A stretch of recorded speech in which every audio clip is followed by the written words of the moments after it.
Stanley presents, oh, hey, that's me, The Further Adventures of Indiana Jones. Excelsior. Welcome. It's time for The Further Adventures of Indiana Jones. The ultimate hero in the ultimate adventures. I don't know. I'm making this up as I go. Pack your bag, grab your passport, and prepare to go globetrotting with classic four-color adventures of Indiana Jones. Jones? Jones! Mr. Jones, I've heard a lot about you, sir. Your appearance is exactly the way I imagined. I'm here now. What do you want to talk about? Welcome, IndyCast listeners and further fans, to The Further Adventures of Indiana Jones. I'm Joe Stuber. My podcasting partner, Keith Voss, he's got that Raiders red line going on right now as he's been doing some traveling. So we weren't able to get together to record this introduction to today's segment. However, we were able to get together a short time ago to welcome a very special guest to the segment. Today, we are going back to Marvel Comics, The Further Adventures of Indiana Jones. We had a chance to sit down and chat with the editor of the book towards the end of its run, writer and former Marvel Comics editor Ralph Macchio. He took some time to talk Indy and more with us. Now, Ralph was one of three editors during the run of Further Adventures. The book started with Louise Jones, or Louise Simonson. Keith and I spoke with Louise back on IndyCast 136. And we had a two-part interview with editor Elliot Brown that was on IndyCast 141 and 142. So if you haven't heard those conversations, by all means, be sure to check them out. But not now. No, stay right here. We have a special guest waiting for us in the Raven's Nest. Let's head on in and chat with writer and editor of The Further Adventures of Indiana Jones, Ralph Macchio.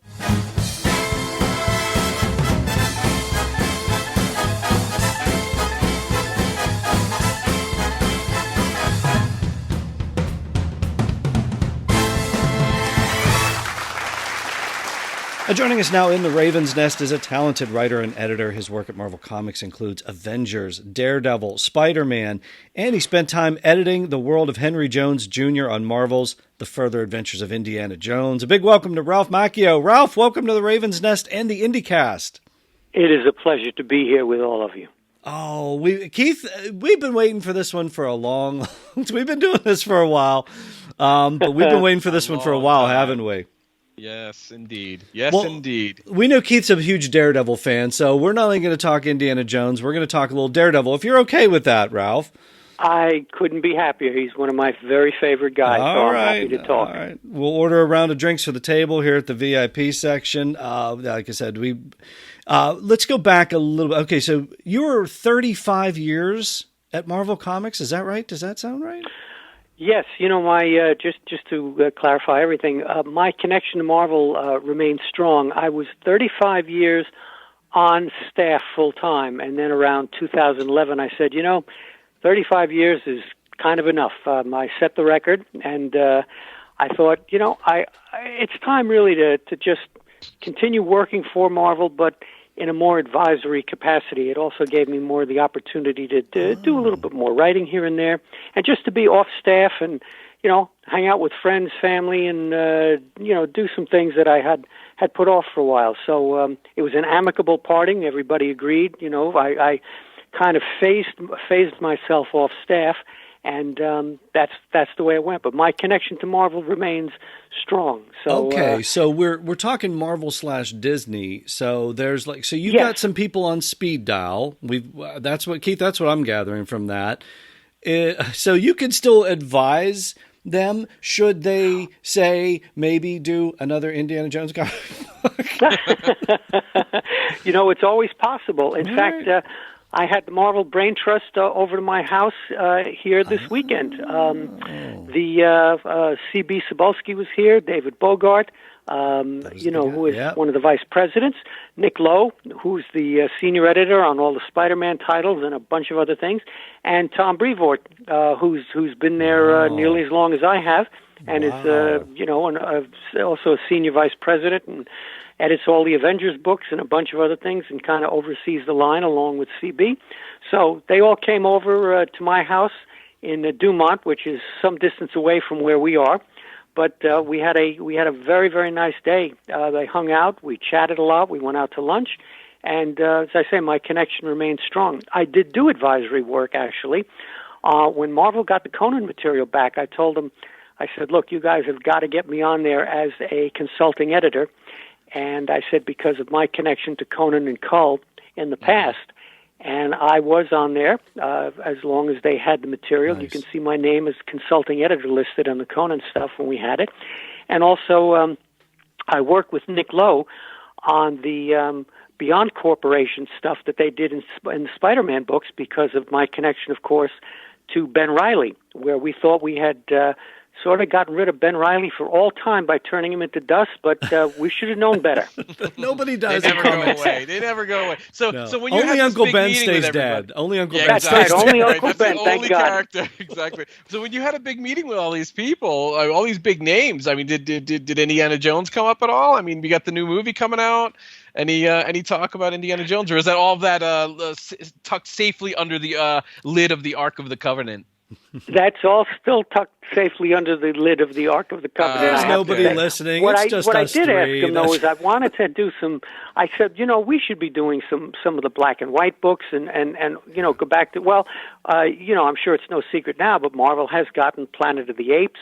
Yeah. And they, with the license again, and they've had CB was talking about what a great connection they have, now to 20th Century Fox, and doing Alien and Predator and all that. Things are good. So, who knows what other licenses, could come down the pike. And I think it would be wonderful, especially with the new movie coming out, if we could get Indy back. But that I have to say didn't come up. Would we continue on from the old Further Adventures? Would we now get number 30, the fabled number 35? Would we start with 35 again, or would we do miniseries? What would you be on board with? I think that even though the idea of continuing the numbering is always good, especially for a continuity guy like me, I have a hunch they probably start over, for sales purposes, with a brand new number 1. Yeah. Yeah. That's I mean, my they just feeling. even did that with Predator, like you said. They have the license for Alien and Predator. They did a 6-issue Predator miniseries, and then they just started again with another Predator number 1, which I just read, and it's fantastic, by the way. Well, that's great. Yes. What would you recommend? Because there were both Marvel had a monthly book. And I know it drove John Byrne a little crazy over it. But then Dark Horse did the 4-issue arcs, the 6-issue arcs, contained stories. If you were advising, if you had another get-together, let's say closer to this summer, and Indy comes up, would you recommend a monthly, or would you recommend those little mini-series arcs? No, I would recommend a monthly. Sales always seem to do better when we do things on a monthly basis, and you get a chance to really build the audience that way, and you draw it, very much into the kind of Marvel universe thing that way as a monthly comic. So that's my recommendation. Yeah, would be as a monthly book. Okay. Well, hopefully that conversation will happen again. Yeah, there's definitely interest out there. We're interested in that. Yeah, people say all the time. It's these Indiana Jones has novels, he has movies, he has all the where's the comic books? And it's there's so many Star Wars comic books right now. There's a great IP out there. Let's hopefully they can use it. Yes, there is. Yeah. Yes, there is. Well, look, when I, Indy, of course, being based in a certain way on the pulp characters from the 40s and all that, and 50s with the serials, I remember I worked on the Doc Savage black and white magazine. That was one of the first things I worked on when I came up to Marvel, and I loved it. I wish we hadn't gotten the Shadow that went over to DC, where Denny O'Neil and Kaluta did a fabulous job on that. But I would love for us to be doing an Indiana Jones book again. There's just so much material to mine. It's so visual and ideal for comics, and he's such a great solid character that I think it would be terrific. And if the opportunity ever came up, I'd love to work on it again. Go ahead, what Keith. about also thanks, Joe. What about a time period then? If you want to do a monthly, what does someone like Ralph Macchio say about let's attack this specific time period in Indiana Jones' life. What time period would that be that would tell the best monthly cliffhanger stories? I would go right back to right after the first movie. I mean, I just think that there's so much material to mine there when he was a younger guy, professor at college, and all. And I probably would not have his father in there. I know that when Sean Connery did it, I mean, Sean Connery doing anything was fabulous, but for me, there was such a small age difference between the two of them, for real, Harrison Ford and Sean Connery.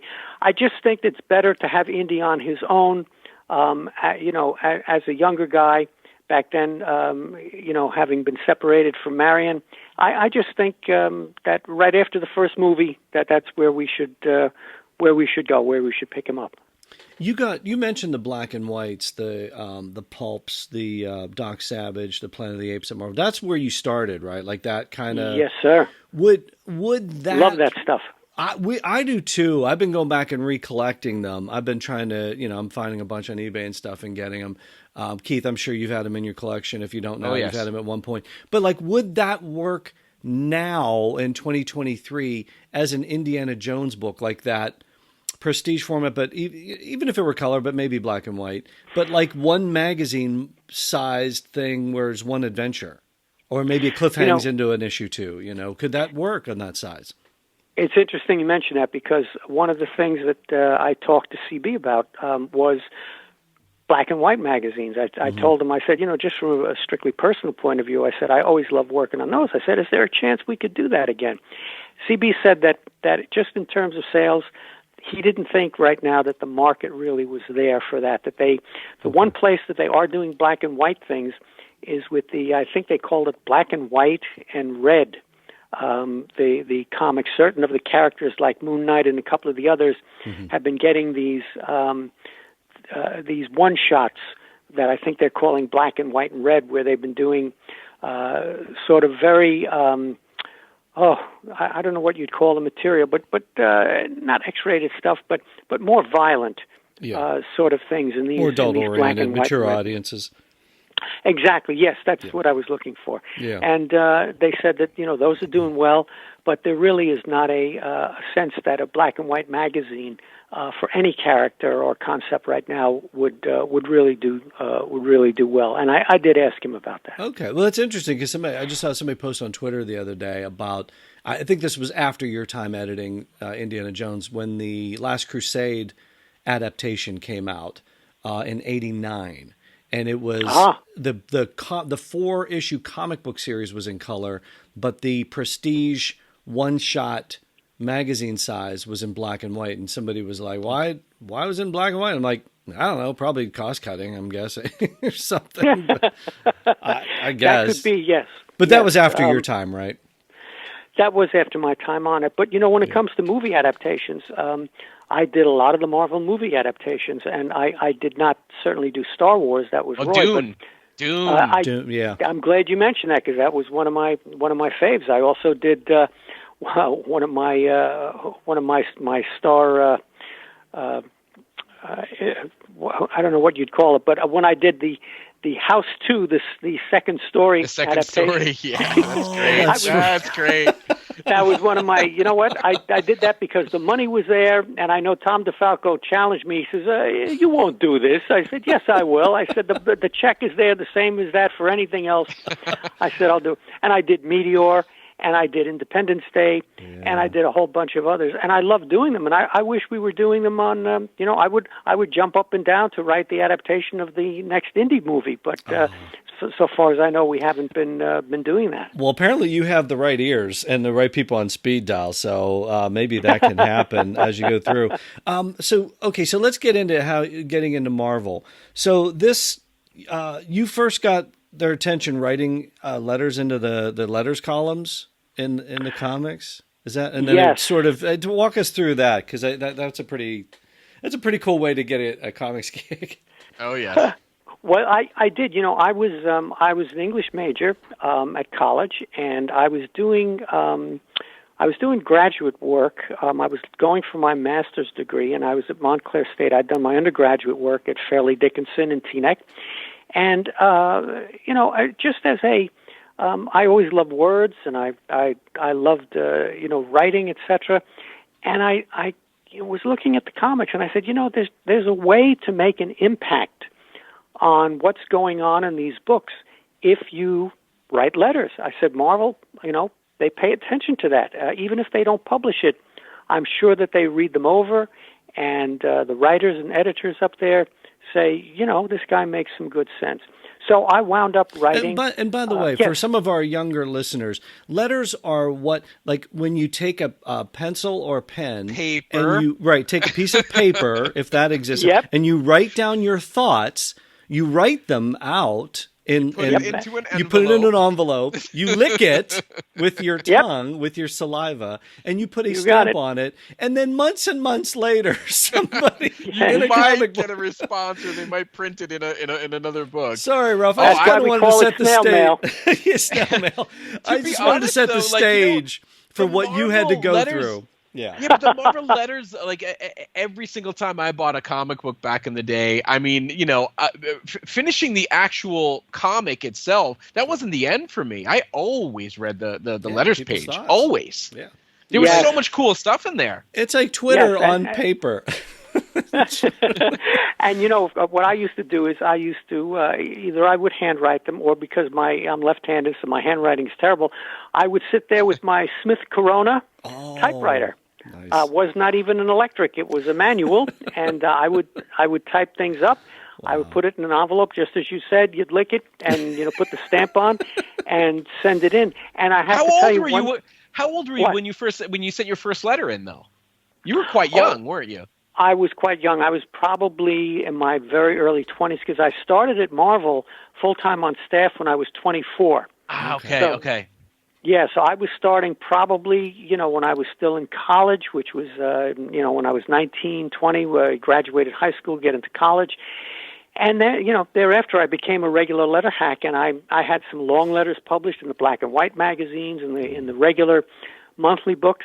I even got a no prize, which was something that was real, and I still kept it, which turns out to have been an empty envelope. Yep, that was the no prize. Yep. That was the no prize. I got it because I had mentioned that in one of the Thor comics, they had misstated where Thor's hammer and the weapons of Asgard had been forged. They said in one of the comics it had been forged by the trolls, and I said no. It was I remember from Tales of Asgard. It was King Sindri and the dwarfs that forged all of Asgard's weapons, including Mjolnir. So I had that letter. I believe it was published, and they sent me a stainless steel, brand new no prize in the mail. And you need to have some good eyes and really know those comics to be able to get one over on the Marvel crew, because like I remember there'd be a lot of people that were claiming no prizes for stuff that was happening in the books, and like whoever was answering the letters in whatever book at the time, they knew obviously they knew their stuff too, right? So they would shoot them down. It was very rare for people to get no prizes. So the fact that you got one, that definitely that definitely said something to them. It sounds like an editor. Sounds like a comics editor. Sounds like an editor. Exactly. You might be right. Yeah. And so that ended up segueing into a legendary appearance at a convention, right? A life-changing experience for you. Yes, it was. I believe there was a 1975 convention in New York City. Now, I have to tell you, I was not into the whole fandom thing. I really was very unaware of the connection that fans had, and that there were sort of fan magazines out there, or connections between fans and people going to conventions. I just went to this one because I lived in New Jersey, and I went to New York City, and I'd heard that Jack Kirby was going to be there, and I thought, really would be wonderful to get a chance to meet him. Mm-hmm. So I did. I actually got him to sign a Thor comic. And as I was leaving the convention, I walked around for a while. I had seen the comics in the boxes, because back then, the industry wasn't like the monster that it is today. I mean, this was like in the basement of the Statler Hilton Hotel or something. It was, there were just a bunch of guys there with, comics and boxes, and they were, behind the tables and things, and you'd walk around, and then they would have some panels, and but nothing like the thing that it is today. So Jack Kirby was at a table, and I went over to him, and I told him how much I loved the Inhumans, and he said, yeah, it's like a comic book family, and he signed the thing. Couldn't have been nicer. And as I was leaving, out in the lobby, I heard somebody mentioning the Black Panther. Now, I was, this is one of those things where, as you said, it's a life-changing thing, because I was still in graduate school. I had every intention of getting a master's and then going out to teach English. The thought of, actually working at Marvel or whatever, it would have been wonderful, but I had never really considered it. So as I'm walking, and I'm just about to push the revolving door to get out of the hotel, I heard the Black Panther mention, and I turned my head, and somebody was signing books behind a table in the lobby area. And I said, let me go over there. Well, anyway, it turned out that was Don McGregor. And I had been a big Black Panther and Killraven fan. I loved Don McGregor's work on both of those. And I went over to him, and I've written many, many letters to both of them. And I asked him, I happen to have had a Black Panther comic, one of the issues with me, one that I had missed, because back then distribution was very spotty. So that was another reason I went to the convention. I was able to pick up some missing books. And I gave it to him, and I mentioned my name, and he looked up and he goes, I know you. You wrote all those letters to me. And he says, hey, man, I want you to he says, come behind the table here. Come behind the table. So I went behind the table, and I just kind of stood there. Now, again, I'm a graduate student in college, but I don't know anything about anybody in comics or anything else. And he signed some more books, whatever it is, and he looked at me, couldn't have been friendly, and he goes, Ralph, would you like a tour of Marvel? I said, wow. Well, yeah. I said, that would be nice. He goes, look, come on back into the convention with me. He goes, I got a few people I got to meet, and just a couple of things. He goes, and we'll head up to Marvel. I said, yeah, I was just going to, take a bus back to Jersey, or I don't remember if I'd driven my car and whatever. So we went back in, and the other person that we had met was Howard Chaykin. And there was a little exchange between Don and Howard that talked about a few things. I had no idea at that point that I would soon be working with him on the first Star Wars comic, but it was nice to meet him. Don had to talk to a few other people. And then I was kind of whisked up to Marvel, with Don McGregor, who was chatting with me about his plans for the Panther and Killraven. And we got up to Marvel, and I'm just walking around the place, kind of, wide-eyed, wondering, wow, this is it. This is the House of Ideas. Chris Claremont was up there, and I also had written a lot of letters to the X-Men. Actually, I'd written more letters to Iron Fist, which he was writing at the time, than to the X-Men. And he said, hey, I'm familiar with your work.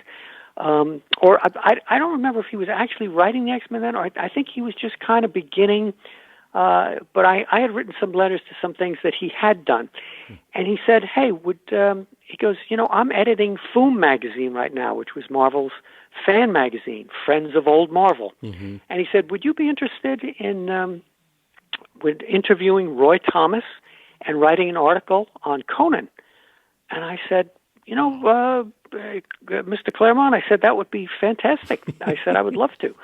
So he goes, okay. He goes, Roy usually comes up on Fridays because now he was no longer editor-in-chief, and he was, at that point, deciding whether he was going to come back as editor-in-chief or if he was going to go out to California and seek his fame and fortune, continuing to work for Marvel, but also looking for film work.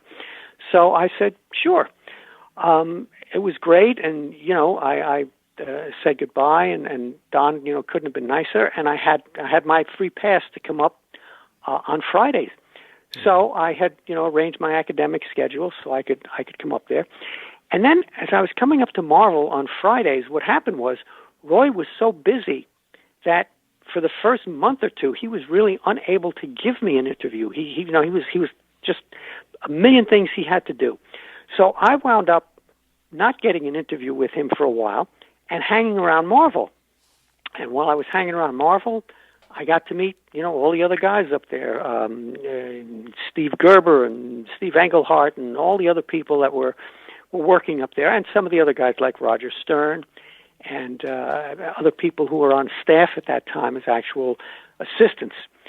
And I just, got to meet them and hang out with them, and then eventually, we'd go out to lunch, and eventually I got to, do the interview with Roy and do the article on Conan.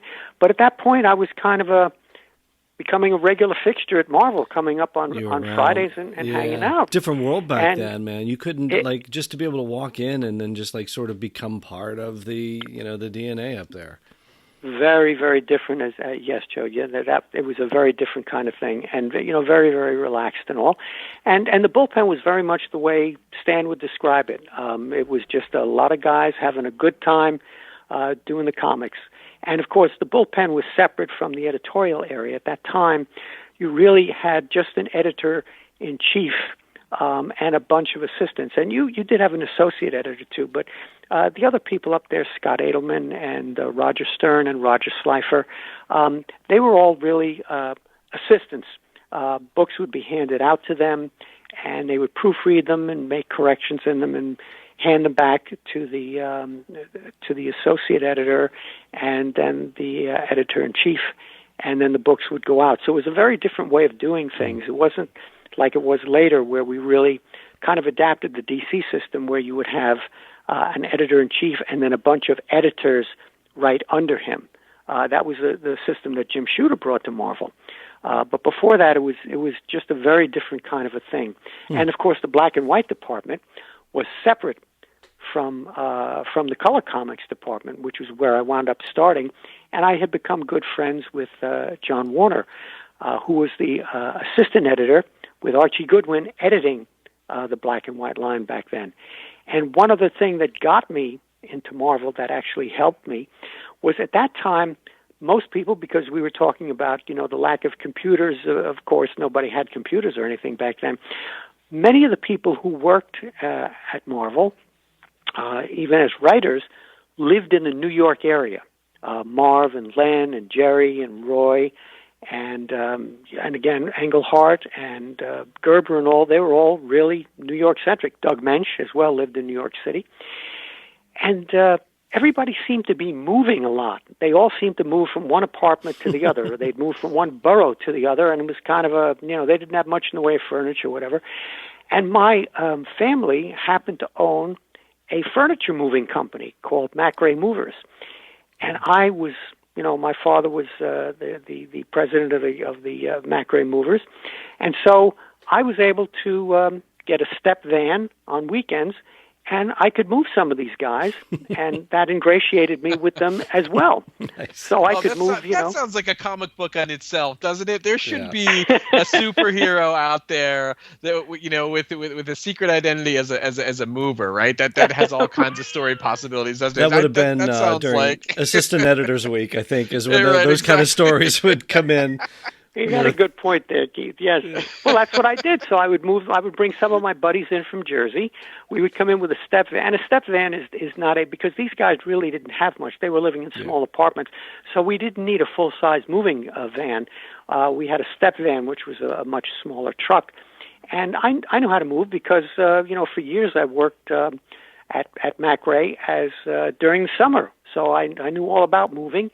And I'd have some of my friends come in, and we would move people from, as I said, from one borough to another, one apartment to the other, and everything was good. Although I do have to tell you that there was a time when some people, I think it was Tony Isabella, actually had their mailing address at Marvel Comics.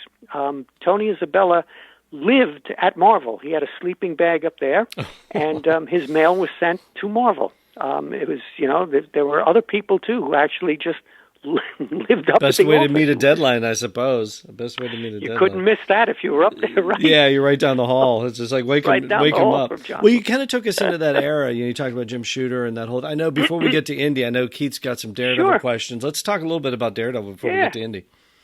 Whatever you want.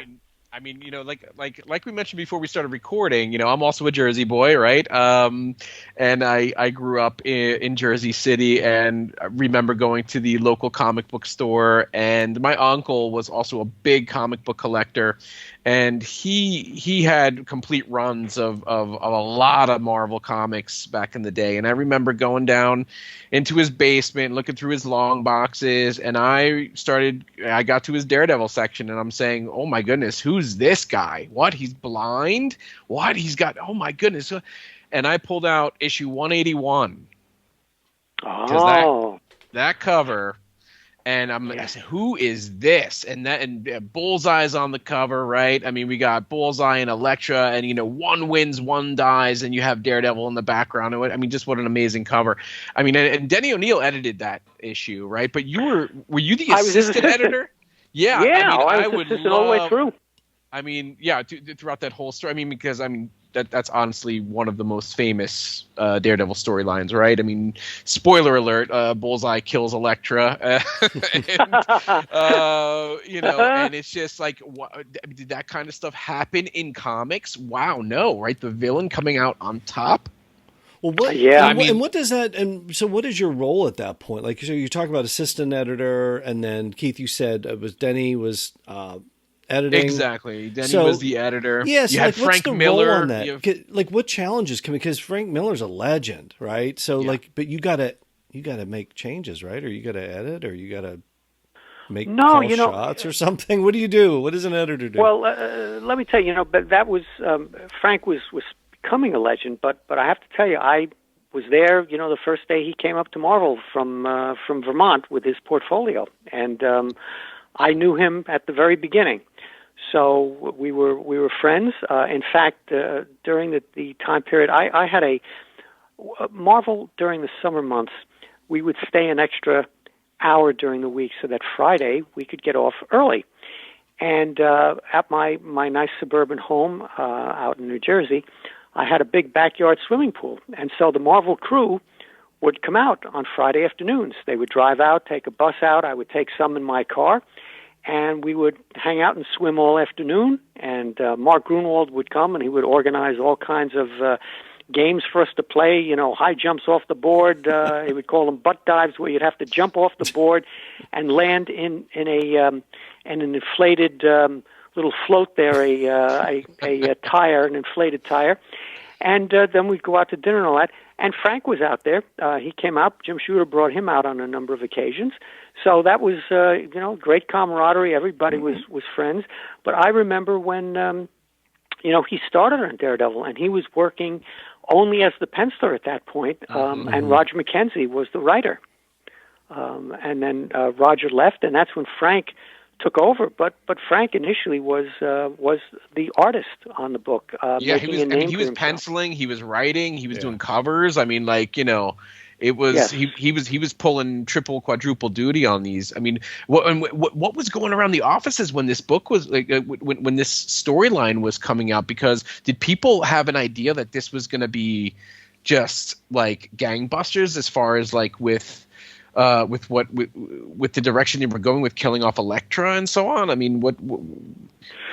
Well, we had when Frank had started with the writing and all. Remember we did Gang War and things such as that. He was the one who brought the Kingpin over from Spider-Man and really made him a Daredevil villain. Although he was great in Spider-Man too.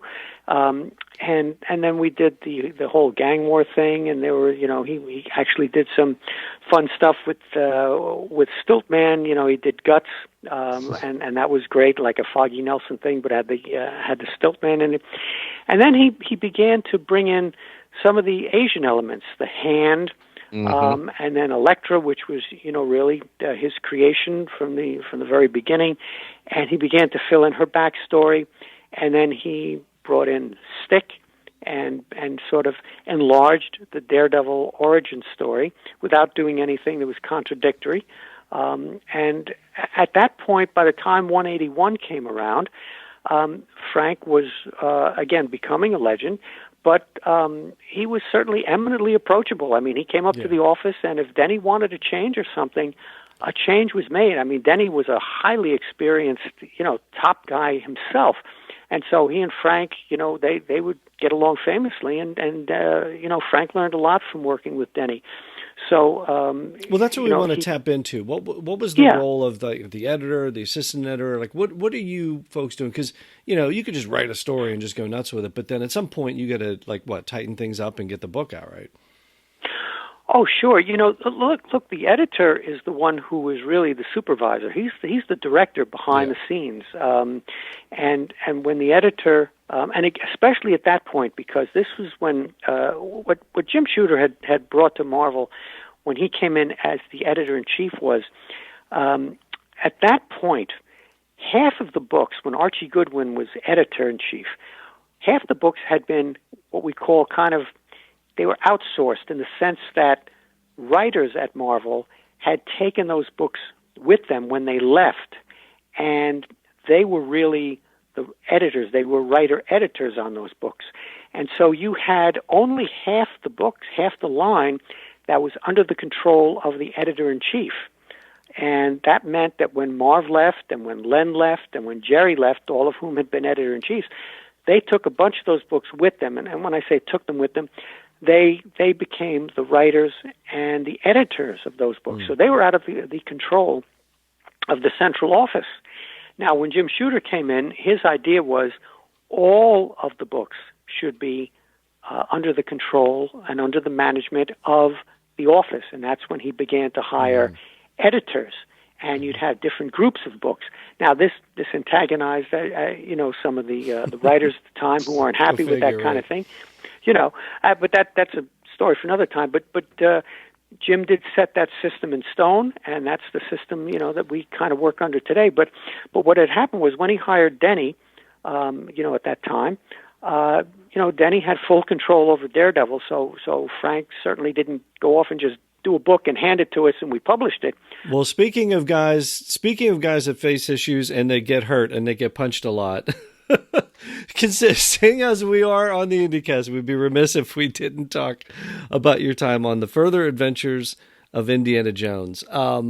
34 issues we have here. The original editor on the book, Louise Jones, 1 through 13. We have Elliot Brown coming in, taking over for Louise, 14 through 21. And then an issue 23 in there. And then Ralph Macchio coming in as editor on issues 22 and 24 through 34.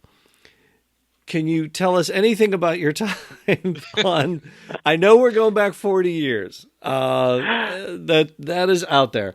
But do you recall the sort of transition from Elliot to you? We talked to him, and he had told us his time on the book wasn't a happy time. I think he was getting married at the time. He was moving into special projects at Marvel, like things outside of comics and stuff like that.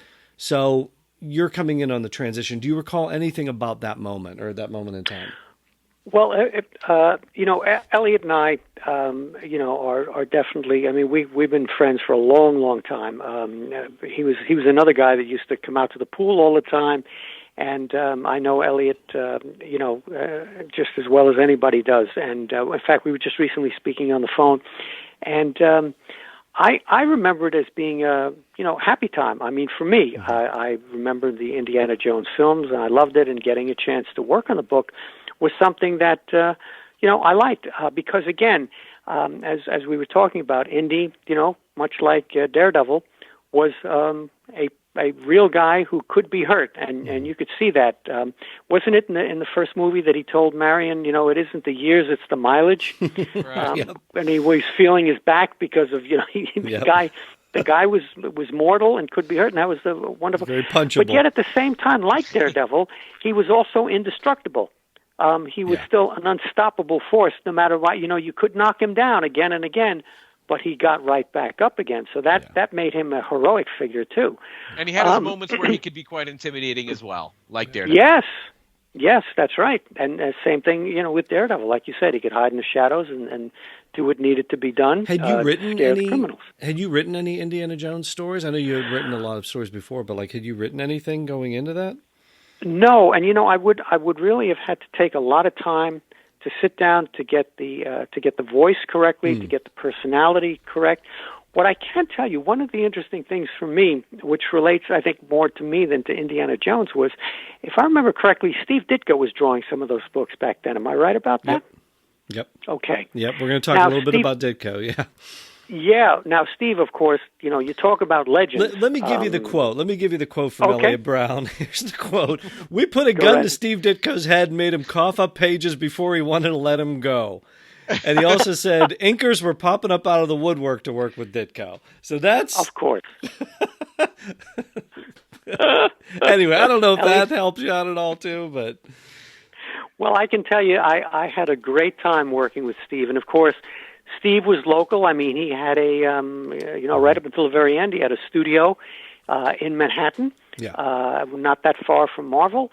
And what he would do is, back then, I don't know how much you guys know, but there was the Marvel method back then, which is sort of changed over the years, where at Marvel, the writer would not write a panel by panel breakdown. He would do a plot where he would give kind of several 2 or 3 typewritten pages that would describe the action of the story, but would not actually break it down panel by panel. That was left to the penciler. And that was actually sort of done by necessity. That was invented by Stan, because Stan was writing so much at the time, he was like 10 books a month, that he really just couldn't sit down as writers did at DC and sit there and write panel by panel. Because if you're doing a panel by panel breakdown, you have to describe the action in every panel to the artist. Then you have to write all the dialogue and captions that go in it. Very time consuming.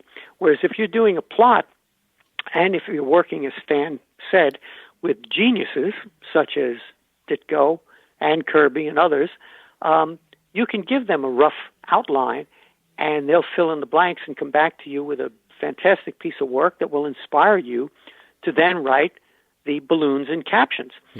And so we were still working under that system at the time. That's changed over the years now, because I know when I do writing for Marvel now, they want a full script. Yeah, it's more the DC method, I think. I guess would be more the DC method doing. I mean, it changed over the years, and because, of course, writers pay, nobody's writing 10 books a month or anything approximating that. But I always liked what we call the Marvel method. I thought it gave a little more freedom to the artist, and it was always great to see what they would return, because then you would sit there with the pages not having written any dialogue. And then you'd go, oh, okay, I see what's going on here. However, it also opened you up to an edit to a artist having mistaken or gotten wrong what you'd asked for, and then you'd either have to cover it in copy or ask for it to be redrawn. But what happened with Indiana Jones was David Michelini and others who were writing at the time, they did books the Marvel method. So when I would get a plot in, I would read it over. I would contact the writer and say, hey, I like this, I don't like this, could you make a change here and there? And again, everybody being very cooperative. We were all, geared towards the same thing, which was putting out the best comic that we could. And all the writers understood the editor's role in that. And so that's what happened. So I would get a script in. I'm sorry, not a script. I'd get a plot in.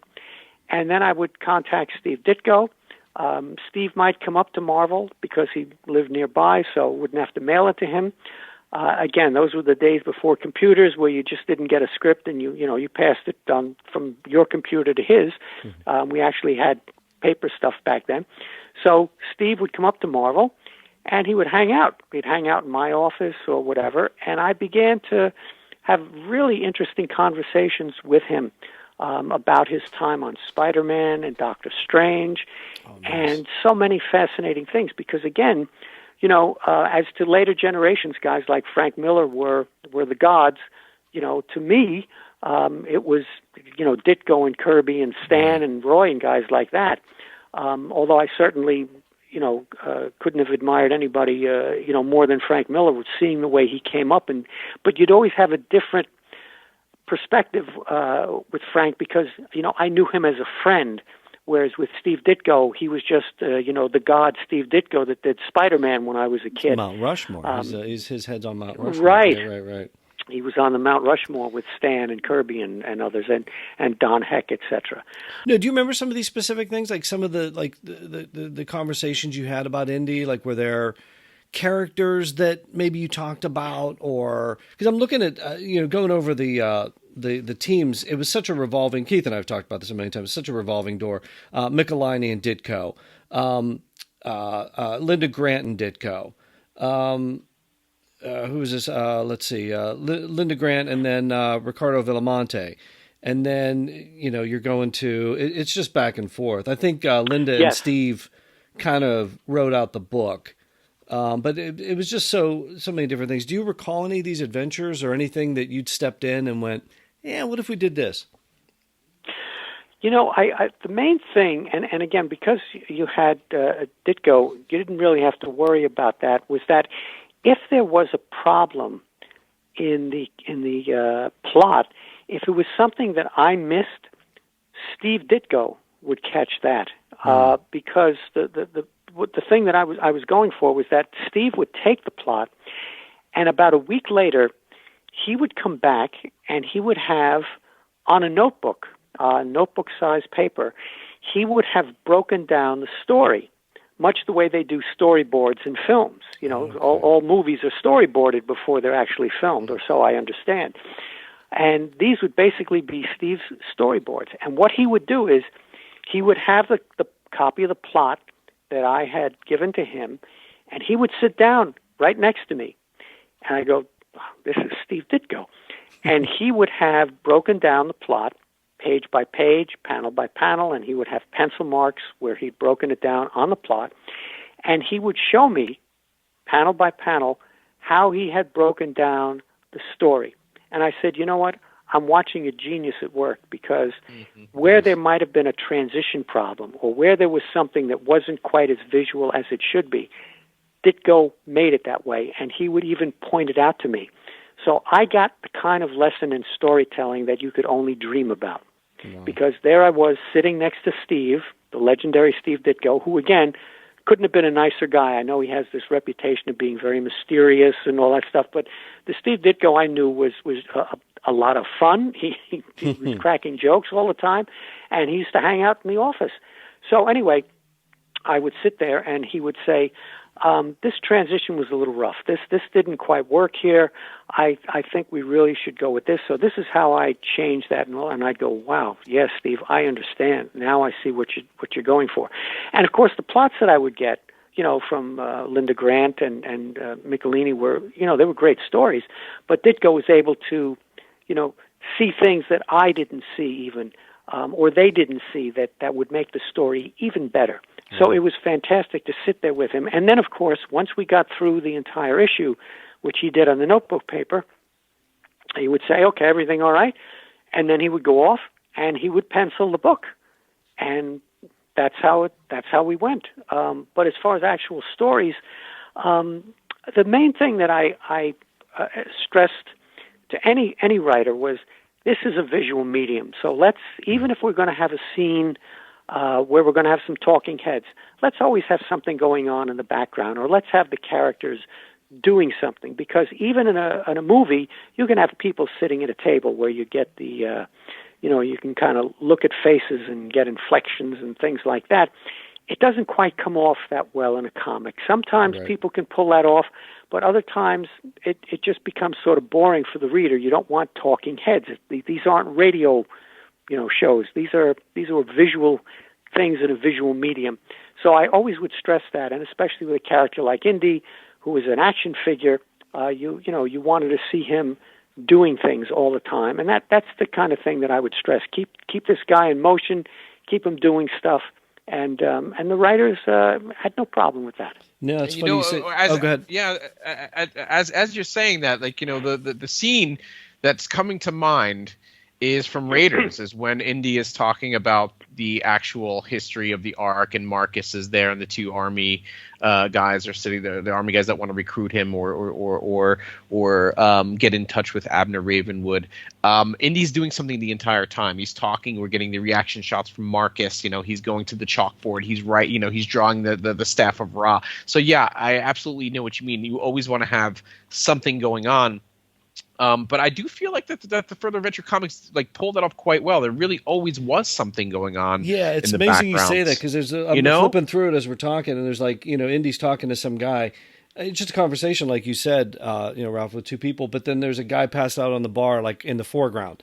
So we see his head, you didn't have to put that in there, but it's it almost makes it like a movie. Yeah, it's pretty cool. But honestly, though, Joe, speaking of noticing stuff, last month what we were talking about, right, with the whole Stan Lee. I mean, this is just a little bit of a side note, but since we're talking about Stan a little bit, the Dark Horse omnibuses, the reprints of all the Further Adventures, right? They all say Lucasfilm presents now, whereas before in the original comics, it always said Stan Lee presents. We even have Stan Lee saying, he even opens our segment on the IndyCast, and also they got rid of all of the editor credits on the omnibuses. That's kind of crazy. That's I mean, ridiculous. That? So they didn't tell you about that. Yeah. Yeah, because it goes into one of the earlier ones. Linda Grant scripter, Steve Ditko pencil, Danny Bullinati inker, Diana Albers letterer, Robbie Carasola colorist, and then it leaves off you and Shooter. And Come on, man. And honestly, Dark Horse. We just noticed that not too long ago. We were talking about that last month in one of the in our last segment, and it kind of blew our minds that we didn't notice this earlier. Yeah.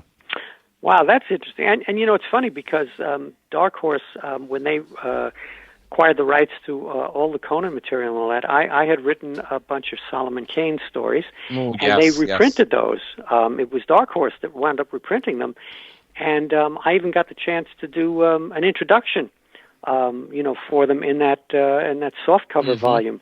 So that was nice, and they certainly didn't leave my name off for those, or Carl Potts, who edited those. So that was nice. I'm glad they did that when they reprinted those. Well, we've been trying to get Mike Richardson on the horn. So if that happens, we'll give him an earful for that. Keith referenced this earlier. You were the editor of the book at issue 34 when they closed shop on the Further Adventures of Indiana Jones. I'm looking here at Readers of the Lost Ark. Do you remember the See, you're a letters column guy, right? That's how you got your start, right? Yes, sir. Okay, so Readers of the Lost Ark. Ralph Macchio, editor. Craig Anderson, assistant editor on the book. In issue 32, here's a letter from Maggie Probert to you. Maggie's from Sanger, California. Dear Indie people, back in issue 25, Marion left, and we haven't seen her since. Where'd she go? Response from Ralph Macchio, editor. That's just what we've been wondering, Maggie, and we'll all find out together in issue 35. Don't miss it. Ooh. And I've got Marvel. Was it Marvel Age? Was that the book that, the little preview book? Yes. All right. Marvel Age, The Further Adventures of Indiana Jones, issue 35 by Linda Grant, Steve Ditko, and Danny Bullinati. All right. What the heck, Ralph Macchio? Where is 35? This is a long-standing mystery on the IndyCast on the Further Adventures of Indiana Jones. You said Marion was coming back. And she may very well in 35. May just have to wait. I mean, the next pool party you have with the Marvel folks. Can we get an issue 35? Really the adaptation of Kingdom of the Crystal Skull, right? Because that's the return of Marion, right? That's really right. That's what it was. All right, now we got it. There you go. Okay, we've asked everybody about this. They've gone through their filing cabinets. We asked Ditko about this. Ditko wrote me a letter back and said, I don't remember anything about Indiana Jones. Signed Steve Ditko, the late great. Signed Steve Ditko before he went off, But look, here's the thing.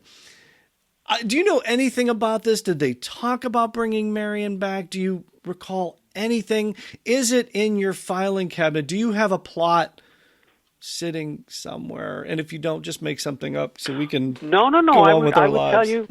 I would tell you the truth. All right. No, I do not have a plot in my files, and I, kept everything that I could from my time up at the Marvel offices. But I don't recall. I mean, I'm sure we had intended that for 35. Yeah. Linda Grant actually is a cousin of mine. When she got hired by Marvel, she was on staff for a while. She wound up marrying Steve Grant. Yeah, we touched base not with Moon Knight. Steve. Steve yelled into the next room, asked her about it. She didn't remember it. So we've tried, Ralph. We've tried everything. So then, how far back did you know that the book was going to end? Like, was it like around was it around a certain issue that you said, okay, book's going to end, but we've already sort of released some stuff on the next issue? Like, was it around maybe like issue 31, 32 where you knew the book wasn't really going to go on, or like when did you first hear maybe news of the cancellation of Further Adventures? If we had back then, books would be canceled rather quickly. There probably was not a lot of advance warning because with a number of books, as I'm sure you guys are familiar with, plot lines were left dangling, and that would certainly antagonize a lot of the readers. Me among them. That you'd get to a certain point and you'd go, wait a minute, where's the next issue? It was promised, next issue so and so, and it just never appeared. And things would go on, behind the scenes, above my pay grade, and into the publishing area, I should say. And a decision was made that we were going to cancel a book with this issue, and that was it. Well, we just didn't know done if very something. quickly. Yeah, because like Michelini and everybody, like they have like artwork that even Herb Trimpe dug through.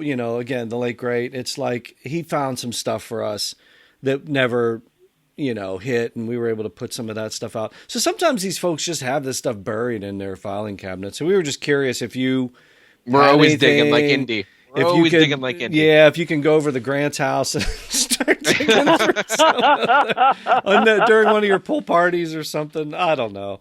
We're trying, Ralph. We're trying. Everybody wants to know about 35. I would love to. I really wish I had a behind-the-scenes thing, and I just don't have it there with that. It's funny, but I really just don't have it. Well, that's why we have to bring it full circle, right? And I don't know. I think if this were to happen, another Indiana Jones comic, I don't know. I think you'd have to pull some strings and say we got to do 35. We got to go with we got to start with 35. There's a lot of people out there. I promised Maggie Probert from Sanger, California. Maggie, right back in. She's out there somewhere. Maggie, if you're listening to the show, write us. That's a good question. Looking back, Ralph, how do you view your time on the Further Adventures of Indiana Jones? You said it was a happy time, but like, what do you recall of that era of just sort of working on this iconic character? Oh, at that point, Indiana Jones was a cultural, figure back then because this was after the films had come out and all, and it wasn't like at the very beginning when we did this. This is how bad my commercial sense is. When I worked on the first Star Wars comic, which Roy wrote and actually brought the property to Marvel because of his connection. When he'd gotten out to Hollywood with George Lucas, and I remember looking at the stuff as it was coming in, going, I don't know, this kind of reminds me of stuff from the 1940s, like a Buck Rogers or a Flash Gordon kind of thing. I don't know if that's going to go over with today's audience. So that was how good my commercial sense was. When I saw the adaptation that we did, and I think I remember this correctly, we did an adaptation of the first Indiana Jones film. I think we did. Yep. Right? Okay.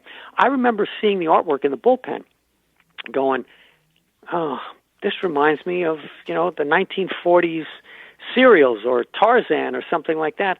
I don't know if that's going to go over with today's audiences because those were 1940s serials and, Commando Cody or so-and-so of the jungle. That's just not going to work today. Of course, I was completely wrong again, but by the time I got on the book, Indy was one of the big movies of all time, and it was just Harrison Ford, of course, was in superstardom at that point too.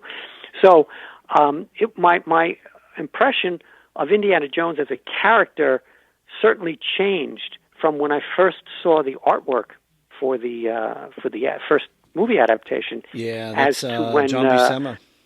Yeah, of course. And how could you beat John? And Klaus Janson inking him. Yep. Klaus. And one thing I did want to reference, but first let me mention.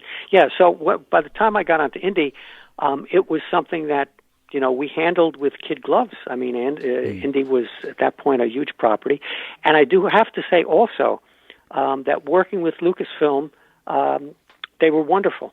They were the 800-pound gorilla that could have demanded changes and all kinds of things. They were very easy and very nice to work with. So I do want to throw some kudos their way. That's good, because John Byrne had a problem with them, so maybe they got softened up by the time you got to them. 20 issues later. 20 issues later, yes. No, I had no problems with them. We were not pulling our hair out. But one thing I did want to mention, just a quick reference going back to Daredevil. Yeah. One of the things one of the people that worked on Daredevil who I don't think gets enough credit is Klaus Janson. Mm-hmm. Because as Frank went on, his artwork began to get looser, and he got more into storytelling, really, and less into backgrounds. In the beginning, if you look at what he was doing, there were just these incredible cityscapes for backgrounds and all that. And then as he progressed, his artwork became streamlined, and he became more interested just in the movement of characters and things, and backgrounds were kind of sketched in, but that was all done very deliberately. Now, Klaus labored intensely on everything that Frank did, and he brought a lot to the table, because a lot of what those books look like in the published versions had to do with Klaus Janson's work on the book, and I didn't want to short shrift Klaus, who I also know as a friend. So he's an important guy on there. Fantastic talent. Got a chance to meet him in person at Terrificon, and he signed my Raiders of the Lost Ark. So there you go. So what's next? How can fans keep up? Yeah, go back to what's next for you? How can fans keep up with you? Are you out there on social media? Do we know? Is there a website? Are you writing? What are you doing? You're having boat parties. We know that. No, I have my current thing is I am writing. Usually, I write these one-shots that Marvel asks me to do that precede the Marvel films, because what they ask me to do is they ask me to do an evergreen comic that kind of is for not the hardcore fan, but the person who might be interested, say, in Thor or Ant-Man or whatever, and may not be completely familiar with the character, or, is just wondering, I'm going to go see the movie, but let me pick up a comic about them. And so what I do is I write these one-shots, and I try to give them a nice adventure in there, an evergreen story, but I also do my best to include the origin of the character in there and explain as much as I can about the character and the powers in a hopefully entertaining fashion, not putting people to sleep. The most recent one that I did was Guardians of the Galaxy. My Guardians of the Galaxy comic will be coming out soon. I just got the coloring to look over the other day on the computer, and I had an opportunity to look again at my script, which has not been lettered yet. And we were talking about things in the background. I did a sort of a cantina scene in there where all the Guardians are sitting in in this bar. Apparently, there's a bar that they sort of frequent. I've forgotten the name of it, but I had the story on page 4. I cut to the Guardians, and they're sitting there, and I was very specific with the artist. I said, "Look, we have a page or two here of them talking." I said, I don't want talking heads at a table, even if they're all interesting-looking guys like Rocket and, Drax. I said, you got to have stuff going on. So I have a fight going on in the background. I have I mean, I it have is an a bar, alien, right? I mean, right. It's an alien Going from bar. a guy passed out in a bar in Indy, now he's got fights going on in the back. We got fights going on, and I also have a sequence in there where Rocket is getting bored with Drax droning on. So when Drax turns away from him, he sort of puts some stuff in the drink that is going to make poor Drax throw up, and then he sort of sits there very innocently when Drax turns around and puts the drink in, and then he spits the drink out, and Rocket goes, yeah, you're disgusting. You got no table manners at all. And meanwhile, the fight in the background is finally ended, and everybody shakes hands. And when I get to the very end of the story, I cut back to the last scene, which takes place again in the bar, and the same two guys are brawling again, and it's starting all over again. Nice. So that's the kind of stuff you got to put in the background. But that's what I do.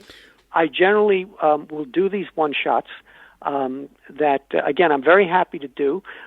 They call them evergreens, and I did a Thor one recently that preceded the Thor film coming out, and I've done them for most of the Marvel films that have come out. We're definitely looking forward to your one-shots that are coming up, such as Guardians of the Galaxy, everything you got going on. What, are you out there on social media? Can fans find out more about you? Website, anything? I don't even have a cell phone. Joe, I don't even have a cell phone. I think Louise Jones told us one time, Ralph just got a computer, so I think he might be able to. So, fair enough. Right about that. Fair enough. I don't. My 14-year-old nephew, who like every other kid his age lives and dies, on his phone and the whole thing. I mean, he laughs at me. He came over because I still have Windows 7 on my computer. And he came over and he was trying to start it up. Some old games on it, right?